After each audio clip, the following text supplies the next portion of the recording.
é ser apegado no Novo Testamento, é o amor. Porque o que Jesus quis ensinar para nós, por isso que eu não tenho problema com nenhuma esfera de religião, né, é o amor. Né, isso é importante finalizar, só para não ficar ponta solta aqui. É. Porque você pega os evangelhos, né, por exemplo, Marcos. Marcos não foi apóstolo, né, então ele, Hum. para ser apóstolo tem que ter uma credencial ali. Lucas andou com Paulo, que é apóstolo, né, foi apóstolo, mas Lucas não se autodenomina apóstolo, porque existe uma condicional para isso. Então, pegar Atos capítulo 1º, eles estão tentando tirar sorte, sabe quem ia substituir Judas, né. Aí Pedro estabelece, Pedro foi o primeiro líder da igreja, né, e ele pega e estabelece olha, temos um critério aqui, é necessário que, Atos capítulo 1º, que para ser apóstolo seja testemunha ocular da ressurreição de Cristo, da ascensão e ressurreição de Cristo. Então, entre a morte de Jesus e até a ascensão dele aos céus, 40 dias se passaram, mais de 500 pessoas viram. Esses têm a chancela Uhum. de serem chamados apóstolos, foram escolhidos por Jesus. Paulo foi o último a ver Jesus, por isso ele tem a chancela de apóstolo. Lucas não se apresenta como apóstolo, nem Marcos, embora tenha escrito o livro de Marcos. O Lucas escreveu tanto o evangelho de Lucas quanto o livro de Atos. Então, tem muita coisa deformada Não, aí. mas que veneta, tem gente que fala assim: "Eu É, sou apóstolo", hoje em dia, né. me chamaram para ser apóstolo na época até, porque veio um movimento apostólico aí, e me chamaram para ser apóstolo, tal, porque mas por quê? Eu falei na Bíblia, mas na Bíblia desconta, é o contrário, você foi testemunha ocular, né? Nossa. Não, mas acontece que o povo não sabe. Eu falei: "Ah, mas eu sei, né, vou enganar?".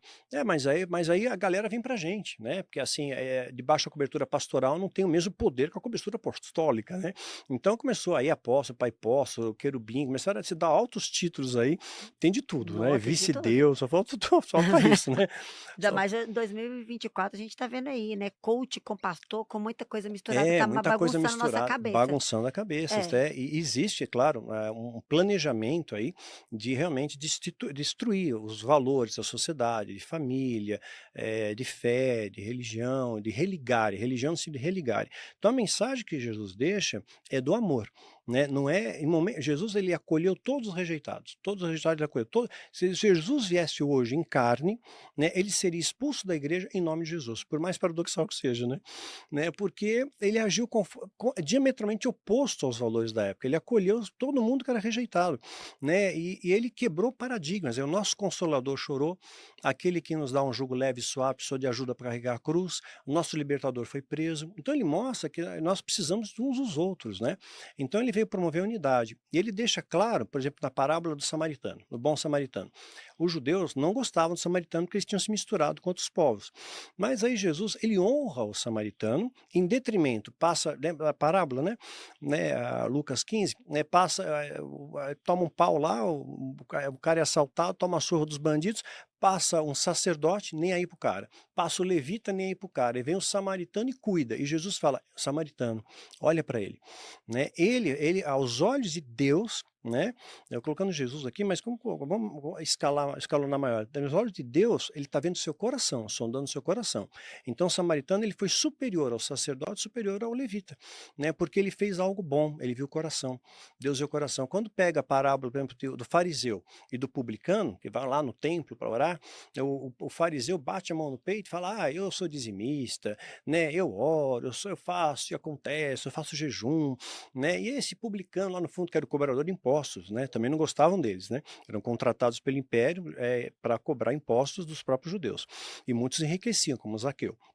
Né, e inclusive Zaqueu se converteu e trouxe frutos do arrependimento dele, devolveu 4 vezes mais que todo mundo que ele roubou, imagina quanto que ele não Nossa, ganhava, né. eu falo: "Nu". Então e foi jantar já na casa do chefe dos publicanos. Mateus era publicano, Jesus escolheu um publicano, que também na época os judeus também não gostavam. Então ele quebrou paradigmas do seu tempo, eu quero deixar isso claro, nada contra judeu, muçulmano, isso, quero mostrar a ênfase da mensagem que é o amor. Então Jesus diz: "Quem desce justificado é o publicano", porque ele fala: "Deus, tem misericórdia de mim", né, então ele desce justificado, é o amor. Jesus ele quebra outro paradigma da lei, né, estamos na lei mosaica. Então naquele momento que Jesus estava vivo, até a crucificação é lei, né, estamos dentro do contexto da lei.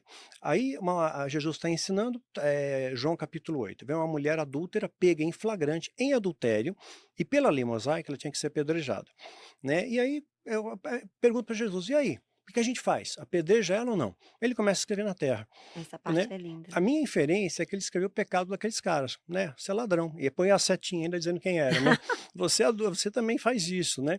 E de repente eles ficaram constrangidos, largaram as pedras, os mais velhos, e depois os mais novos, ficou só ele e a mulher. Ele era o único que não tinha nenhum pecado, ele não atirou nenhuma pedra, ele acolheu. Ele quebrou o paradigma da lei, quer dizer, a lei estava vigorando, mas ele chegou lá: "Olha, cadê teus acusadores? Não tem nenhum aqui, eu também não te acuso, vai e não peques mais". Ele não foi a favor do pecado, mas ele disse: "Olha, não peques mais", sabe, aprenda essa lição. Mas ele defendeu aquela mulher. Então ele coloca o amor acima de todas as coisas. Essa é a referência majoritária do evangelho. Não fala que, por exemplo, que o samaritano frequentava a sinagoga tal, que era dizimista. Não, ele fez algo bom. Ele vê o coração, ele viu o coração da viúva pobre, ele viu é, a mulher adúltera, ele falou com a mulher no poço, a samaritana também, não se falava com mulheres, né, imagina, ainda mais samaritana. Ele quebrou todos os valores, Ele foi fora da tribo dele, né, o que saiu nos o judaísmo, os judeus são entre eles ali, aí eu fico até imaginando essa parte, tipo assim, como assim? Jesus ele larga e vai numa samaritana, né, algo exatamente. assim, surpreendente, falando ele quebrou ainda mais naquela época, porque hoje os judeus ortodoxos são entre eles, né, muito fechados, e assim como os árabes também, e Jesus ele veio e realmente nos mostrou isso, é. Trouxe. Eu uma época da minha vida que eu precisei de um acolhimento e eu recebi assim, eu vejo que veio de Deus, mas veio através de muçulmanos. Muçulmanos me acolheram, um grupo de muçulmanos me acolheu e a igreja me rejeitou.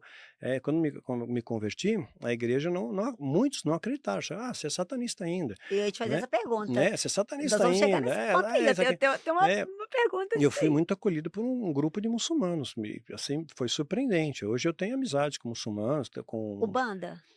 eu já fiz, como é que chama? Live com a Wandinha, que é espírita, né. Ah, Wandinha, Isso, sei. um amor de pessoa, eu sou incapaz de julgar, Eu porque vejo que você não tem muito essa questão, inclusive eu até vi alguns, cortes falando, pinicando, falando assim: "Ah, esse o do Vítor Lamartine", aí estava sua foto também.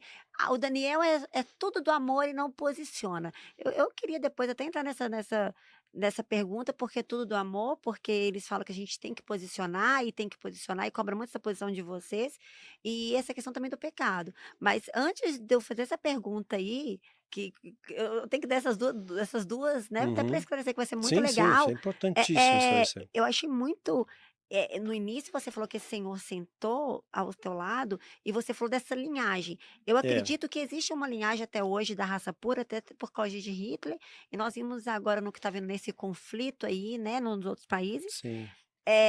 acharam, coisas de Hitler em um desses países, na hora que ele foi confrontar. E você então eles pesquisaram sobre a sua vida, Sim, e fizeram aí todo o fez mapeamento. numerologia, tem algo tipo assim, então eles falam assim: "Esse aqui vai servir para ser tipo um soldado", é tipo um soldado que eles Isso, ele se recrutam? encaixa dentro dos nossos O que que parâmetros. eles acharam, assim, por exemplo, até seu sangue, eles procuraram saber tudo? Tudo, tudo, genealogia, toda uma história, né, que aí eles consideraram que eu tinha essa ascendência, né, e me aceitaram. Aí eu fui para essa escola de iniciados, é uma lavagem cerebral, em que eles colocam que Deus não é tão bom assim. Então, Deus é a representação majoritária do amor, né, Mas o na cria cara dura eles na falam assim? não, é De um sutilmente, jeitinho. vai indo pela beiradinha, vai indo aos poucos, vai fazendo colocando dúvida. Então, assim, por isso que o diabo é o pai da mentira.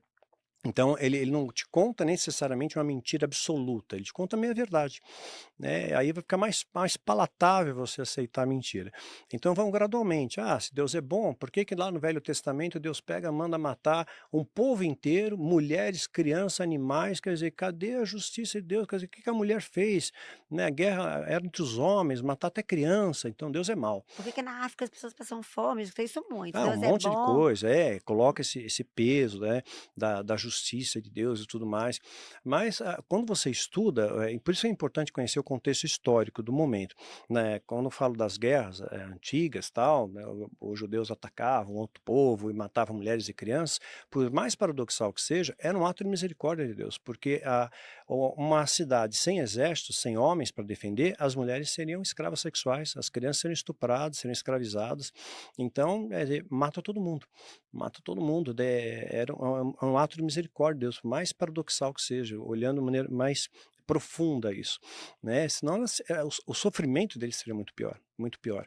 Então é um ato de bondade de Deus, não de maldade, né, mas tem que entender o contexto histórico da coisa. Por exemplo, quando fala a igreja usa muito isso hoje: "Ah, você vai pra a eternidade você vai passar no inferno, né, vai ficar o inferno eterno". Aí colocavam isso dentro da doutrina satânica, né. Deus é injusto. Se nós, humanos, temos uma dosimetria de pena para avaliar alguém que cometeu um crime, como é que Deus, sendo justo juiz,